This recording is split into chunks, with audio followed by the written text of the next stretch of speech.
This week on Jerusalem Dateline, the largest pro-Israel group celebrates a new relationship between Washington and Jerusalem. For the first time in many years, perhaps even many decades, there is no daylight between our two governments. But see how this UN body spends a lot of its time condemning the Jewish state.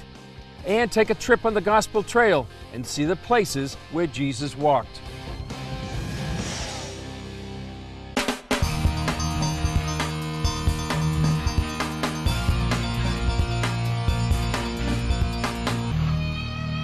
Hello and welcome to this edition of Jerusalem Dateline. I'm Chris Mitchell.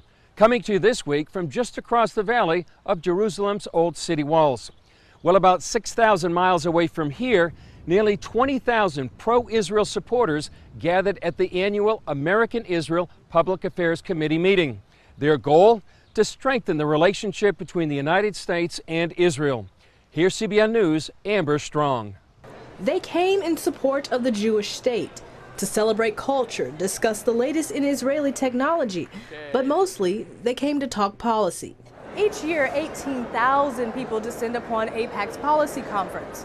The unique event gives supporters of Israel a chance to get up close and personal with those politicians making decisions directly affecting U.S.-Israel relations. And at this year's conference, one message seemed to resonate: rebuilding that relationship with Israel. For the first time in many years, perhaps even many decades, there is no daylight between our two governments.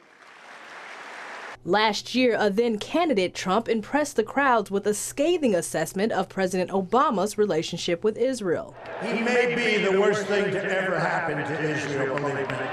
Believe me. And while the crowds responded with enthusiasm, AIPAC President Lillian Pincus was quick to remind attendees and the media of the importance of a bipartisan conference. This year, all eyes were on Vice President Mike Pence. It is great to be back to AIPAC for the first time in a long time.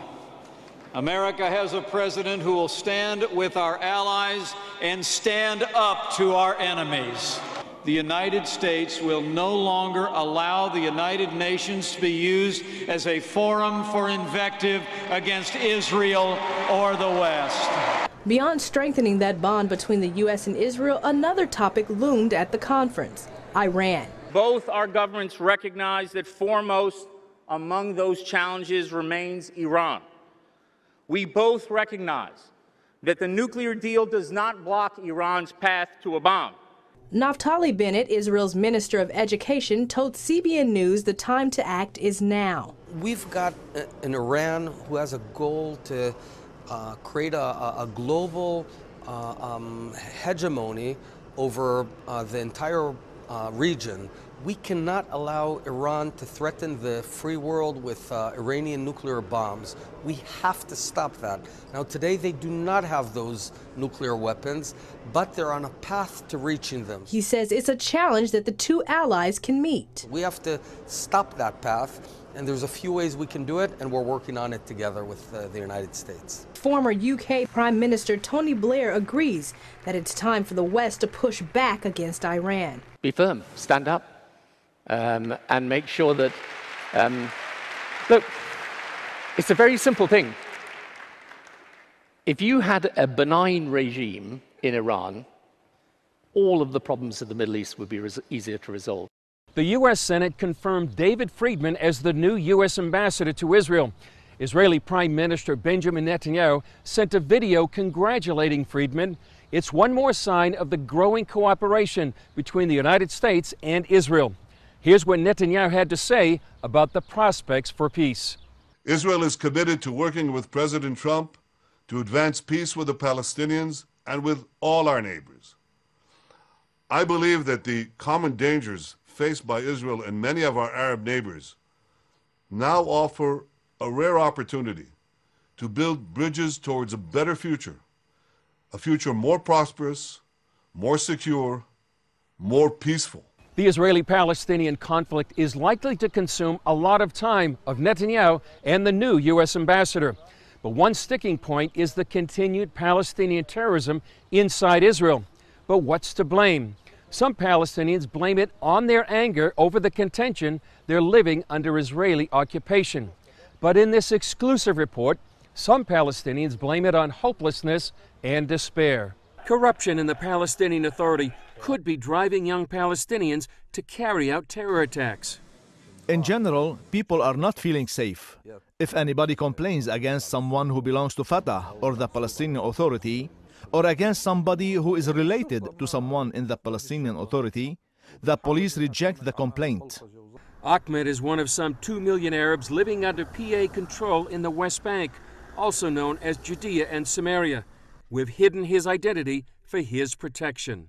Even if somebody has been assaulted by someone who belongs to the Palestinian Authority and complains, they force him to back down, or he is threatened with death or jail. The Palestinian Authority government is in Ramallah. Since its establishment in the mid-90s, the U.S. has committed about $5 billion in assistance. That would make Palestinians among the world's largest recipients of foreign aid. Sometimes I believe that the Revolutionary Council is the council of corruption, and the Executive Committee is a committee to enforce the policy of corruption. Palestinian Prime Minister Rami Hamdallah says there's no corruption in the PA. And usually if we have any report of any corruption, these people will be brought to justice. This is our policy. But in any country, mistakes can happen, and if anyone commits any of these issues, actually, he or she will be brought to justice. According to a survey last year, more than 95% of Palestinians see their government as corrupt. We have freedom of expression in Palestine. People can say anything. Everybody knows that once you complain, you're putting your life in danger. In the policy of the Palestinian Authority, if a person has a problem with an official, even if this official asks him for a bribe, the person has to pay, even if he has nothing. The Palestinian Authority and the security services come against him, and nobody will protect him. President Trump says he wants a peace deal between Israel and the Palestinians, but Ahmed says lack of peace isn't the problem. I want the West and the United Nations to establish an inquiry delegation, an honest one, to inquire into all those crimes that are perpetrated against Palestinians by the Palestinian Authority. I am convinced that once justice will be served, hundreds of those guilty people will be put in prison. Ahmed wants the West and the United Nations to pressure the PA to become an honest government. Until then, he says, there will be no state and terrorism will continue. Coming up, find out about the UN group where the Jewish state doesn't seem to get a break.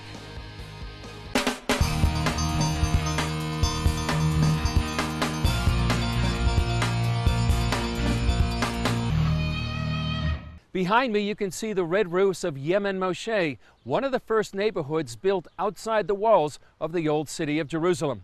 Well, the United Nations has a reputation for bashing the Jewish state. But the new U.S. ambassador to the UN, Nikki Haley, told AIPAC that the days of Israel bashing at the UN are over. There are a lot of threats to peace and security, but you're not going to take our #1 democratic friend in the Middle East and beat up on them. And I think what you're seeing is they're all backing up a little bit. The Israel bashing is not as loud. They didn't know exactly what I meant outside of giving the speech, so we showed them. So when they decided to try and put a Palestinian in one of the highest positions that had ever been given at the UN, we said no, and we had him booted out. So for anyone that says you can't get anything done at the UN, they need to know there's a new sheriff in town. Hillel Nua's UN Watch has been fighting the UN's bias against the Jewish state for years in the Geneva-based Human Rights Council. Here's a video including a stunning rebuke he delivered on Israel's behalf. Israel has used the worst kind of abuse, ethnic cleansing, and imposing a regime of apartheid. Israel continues to exercise apartheid in Palestine, which constitutes a crime against humanity, violence and terrorism that are being exercised against the Palestinian people. These violations include the building of apartheid walls to legitimize the theft of land and to Judaize Jerusalem. The separation wall is an example of the apartheid policy practiced by Israel. Israel's practices of discrimination as well as extremism. United Nations watch have the floor. Mr. President, let me begin by putting the following on the record. Everything we just heard from the world's worst abusers of human rights, of women's rights, of freedom of religion, of the press, of assembly, of speech, is absolutely false and indeed Orwellian. Today's report does not consider Israelis to be deserving of human rights, consistent with the approach of this Council, where today's notorious agenda item against Israel completely ignores their human rights. Now, over the weekend, President Abbas announced he was giving his highest medal to Rima Khalaf, who resigned from the Economic Commission of Western Asia, a Beirut-based UN agency of 18 Arab states, after Secretary General Guterres rightly instructed her to remove an absurd report which accused Israel of, quote, apartheid. Mr. President, why is Mr. Abbas celebrating a report written by the notorious Richard Falk after his own Palestinian mission here tried in 2010 to remove Mr. Falk on the basis that he was, quote, a partisan of Hamas, as we know from WikiLeaks? The accusation against Israel is absurd. Israel's 1.5 million Arabs...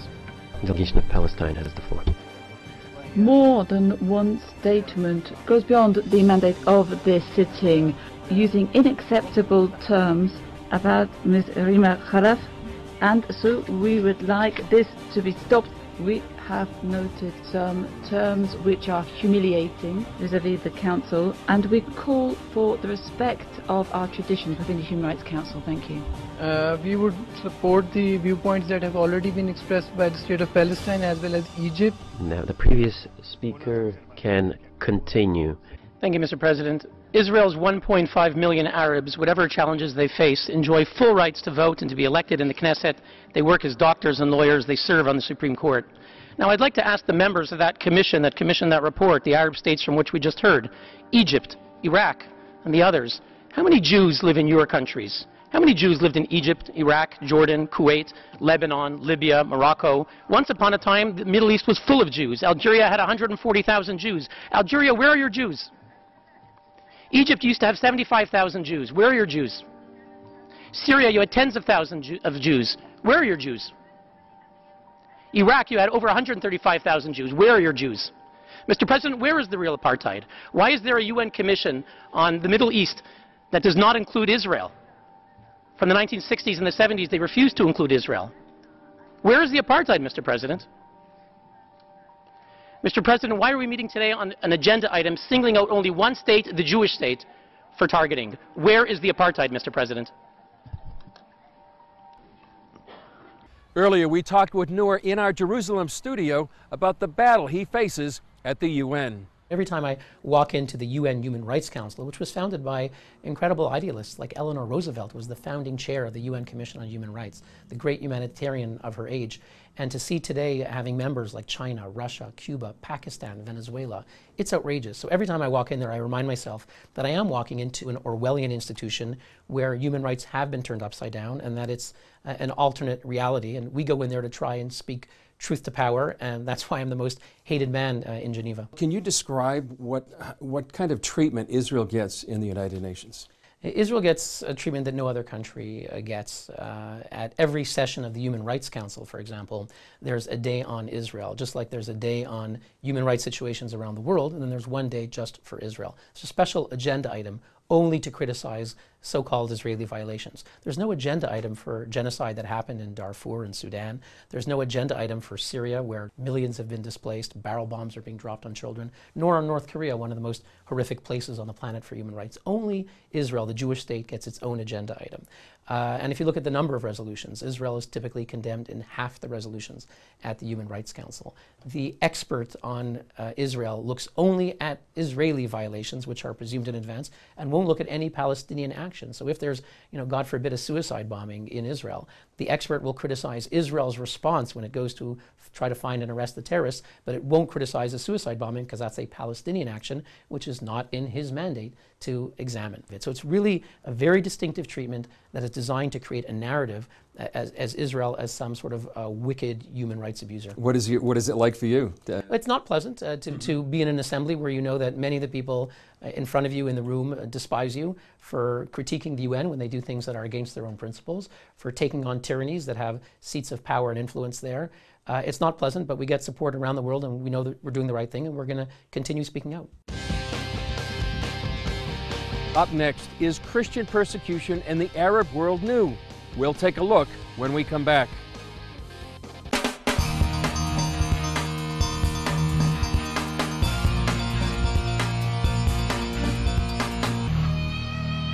Behind me, you can see the Church of the Door Mission on Mount Zion. It's where many Christians worship here in the city of Jerusalem.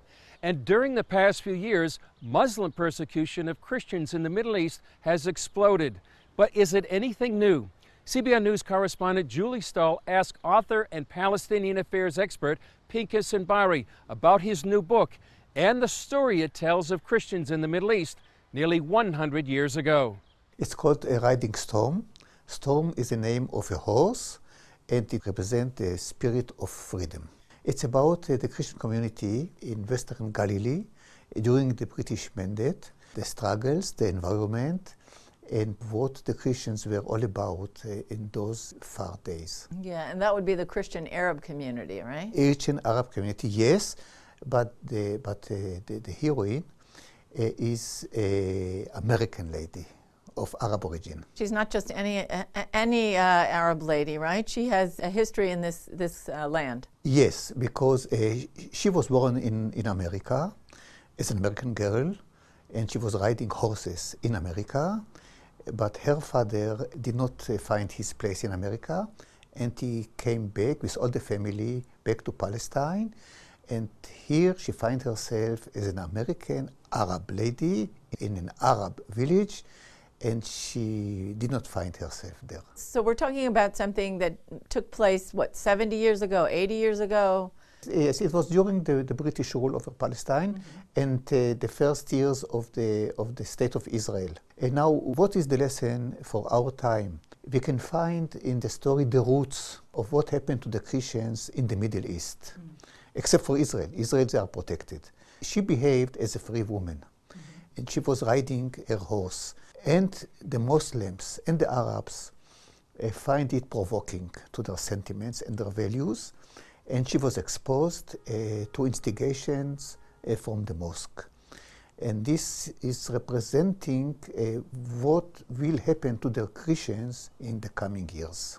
How do you see the place of the Christians in the Muslim world? Well, it is a clash of civilizations, because the Christians are Arabs, like the Muslims, but still they are different Arabs. The place of a woman is different than the place of the woman in the Muslim society. And as much as the Muslims became less and less tolerant to everybody, towards the Jews and towards the Christians, the same.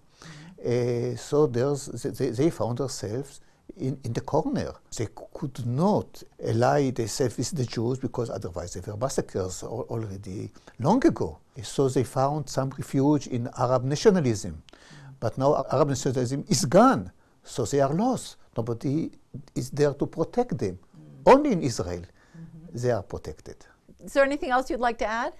Holiday, the hero of the story, after she was disappointed from Arabism, and what happened to her because of Arabism, she wanted to take her daughter out of Arabism. And when her daughter, Violet, found a nice Jewish boy, so the mother encouraged their love, and the mother wanted them to marry. But here again, Arab nationalism and intolerance interfered, and the daughter was smuggled outside of Israel, so she will not be slaughtered under family dignity. Wow. Yeah, that's not uncommon in the Middle East, is it? It happens. Up next, come see where Jesus walked.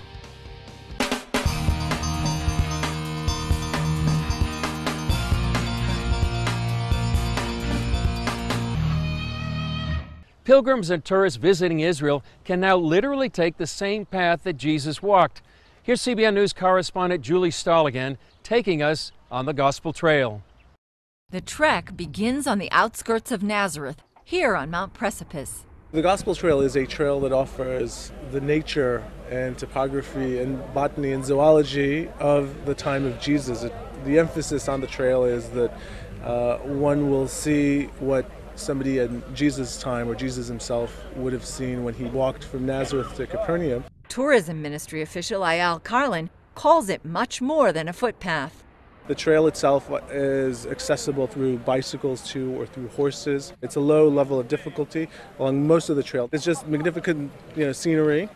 No one knows exactly the way Jesus took, but the 40-mile trail connects places related to his life and ministry. Access points along the way allow tourists to spend a little or a long time on the trail. It's marked with this distinctive sign. This group of Latin American Christians visited the trail. It's a beautiful view. We see a wonderful sea. There's great mountains all around us. There's a great vegetation. And we're able to see the actual hill where Jesus gave the Sermon on the Mount. Oscar Merlo says it's a great opportunity for his group. We're excited to take this journey and just to stand on this hill and to know that there were villages that actually existed here. It's richness of history and culture and of our faith as well, to know that Jesus maybe stood there where you're standing at. The trail ends here at Capernaum, where the Bible says Jesus made his home by the Sea of Galilee. It's just a great trail, and I think also Israelis will appreciate it, and also people who will come and enjoy it from motivation of faith or just a motivation of seeing beautiful sights. And while it may be the end of the trail, it's not the end of the trip. You might not be able to walk on the water, but you can take a boat ride and sail off into the sunset on the Sea of Galilee. Julie Stahl, CBN News, Capernaum, Israel.